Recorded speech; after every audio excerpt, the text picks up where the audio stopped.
طالبانو علامه عبدالرحمن ابن خلدون اتڅلوېښتم فصل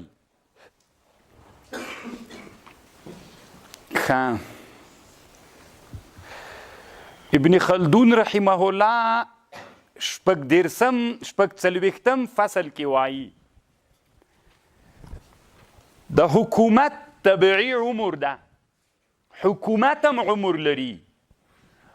د حکومت طبیعي عمر چې ده 160 کاله ده.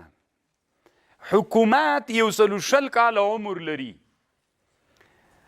ما تاسې ته خبر کړی والا چې کله د حکومت ملګري را روان سي او دا د تړون ملګري را پیدا سي، دا د تړون ملګري راځي تر چا پورې راورسیږي؟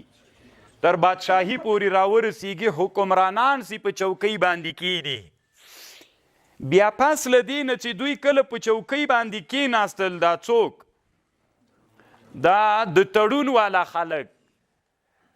نو دا د تړون والا خلک اکثره داسې کوي طالبانو.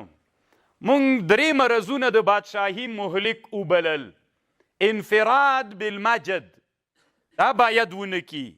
تنعم ونه کی. او بل دیعت سکون باید مختار نه کی. اوله پیړۍ اکثره دا کار نه کوي. ولې؟ ځکه د تړون په دې ملګرو کې چې واک ته رسېدلي کسان دي، هغه تنعم هم ډېر نه کوي، دیعت سکون هم ډېر نه کوي، انفراد بالمجد هم ډېر نه کوي. نو دا اوله پیړۍ سوه. نو بیخي چې کمه شمار کې 80 کاله د انسانانو ډېر عمر ده که نه، اکثره تر 3 شل کاله خو یې د هغه وشمارم، دا 40 کاله دي د بادشاهي د دغې اولې د تړون د ملګرو. بیا دا د تړون د ملګرو اولادونه پیدا سي.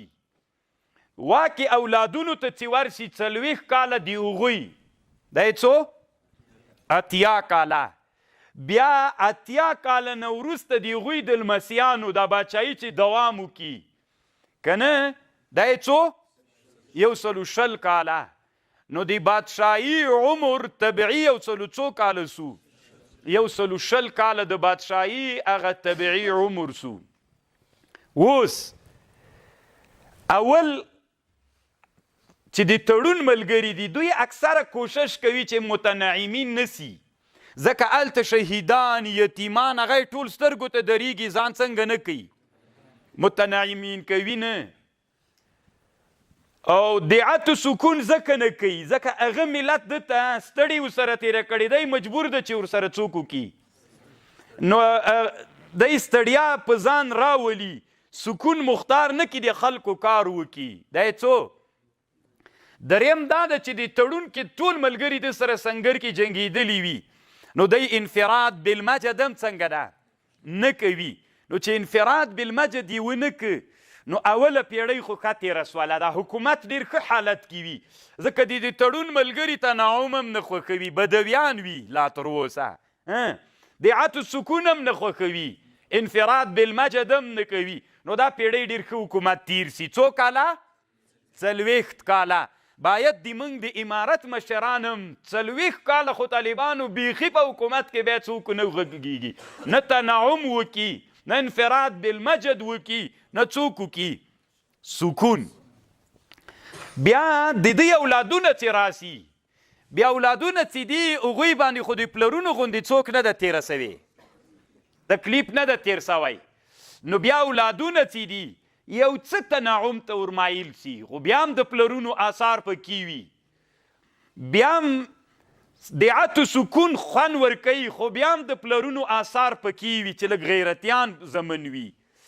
بیا دریمه چې لاړه سي طالبانو، انفراد بالمجد لږ لږ کوي، ډېر نه لږ لږې کوي. دا چیرته خبره لاړله؟ دا پیړۍ هم بیا لږ ښه تېره سي. او د لمسیانو پیړۍ چې راورسیږي، هغوی باندې خو هېڅ تکلیف نه یي تېر، هغوی باندې د چا قدر نه یي ورته. ما بندوه طالب جانه دروازه، همدلته کښېنه، ورته تکیه ورته وکړه چې نور هم پرې راځي به بس دغسې. او دریمه پیړۍ چې لمسیان دي طالبانو، لمسیان بیا څه کوي؟ لمسی باندې خو هېڅ تکلیف نه ده تیر سوی. هغه له ملت سره ناسته نه ده کړې. ملت خو اصل څوک و؟ اکثره بدوي و. دی د بدوي د ژوند نه بیخي خبر نه ده. د ده خو پلار و د نیکه ژوند ټول په بازار کې تیر سوی. دی فکر کوي چې د ټول افغانستان ژوند بس د چا ژوند ده نو. همدا د بازار و شانې نو کارتې نو کې دی اوسېدلی او په وزیر اکبر خان کې کور ده. دا خوندوره زندګي دی وي چې د ټولو افغانانو داسې ژوند ده. نو دی چې سپین ږیری ورته راسي بې عزتي یې کوي. متنعیم سی کرا کرا بلکې ډېر متنعیم سی انفراد بالمجد کوي ځکه دی فکر کوي چې دا خو د ما د پلارو د نیکه بادشاهي ده. دی خبر نه ده چې دومره ستړي پې تېرې سوي تکلیفونه په خلکو تېر سوي دي او دیعت سکون خوند ورکي. نو بس دلته زه تزلزل شروع سي چې تزلزل شروع سو طالبانو له دې درېیمې پیړۍ چې کالک ښه وله طالبانو بس 120 کلو کې بادشاهي ختمیږي مري یې خواته نه پاتې کیږي. هسې به اسانه درته ووایم طالبانو دا د افغانستان کې یوه لویه بادشاهي تېره سوې چې دا هغه د محمود غزنوي رحمه الله بادشاهي ده. د ده په لمسیو باندې بس بیا ختمه سوې ده. په هلمند کې د قلیبوس کې یوه د لمسي کلا وله. نو بس طالبانو د لمسۍ ته چې خبر راغلی نوره ړنګه سوې ده ذاتي. دی زمن ول المسیان ول طالبانو حتی د محمود غزنوي د زمنو بادشاهي چې وګورئ طالبانو محمود غزنوي چې مړ سوی زمنو خپل منځ کې جنجال کړی ده. یو زوی یې دلته نه و طالبانو هغه په ایران کې و چې په اصفهان کې و که په هرات کې و.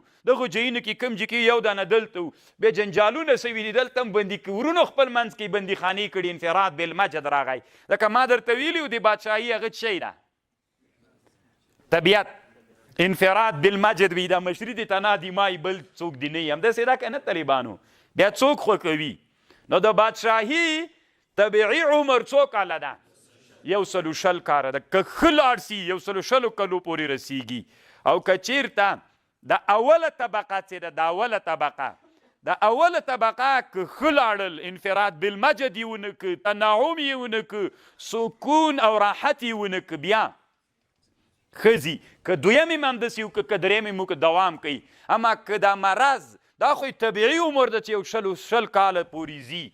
اما کله کله د انسان هم علما د علمي طب وایي د انسان 120 کاله عمر ده طبیعي. خو کله کله یې منځ کې څوک راګیر کی مرض یې راګیر کی.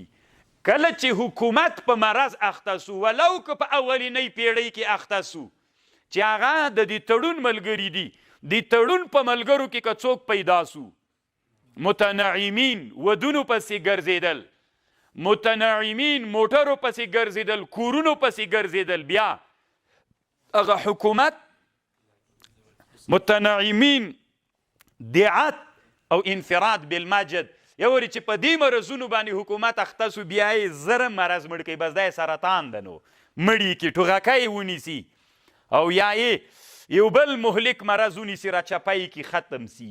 خبر پوه شولې که بیا ده کې ښه وي دویم کې بیا طالبانو تنعم راځي دیعت راځي انفراد بالمجد راځي. که نه دریم کې خو خامخا دا صفات څنګه کیږي راځي طالبانو.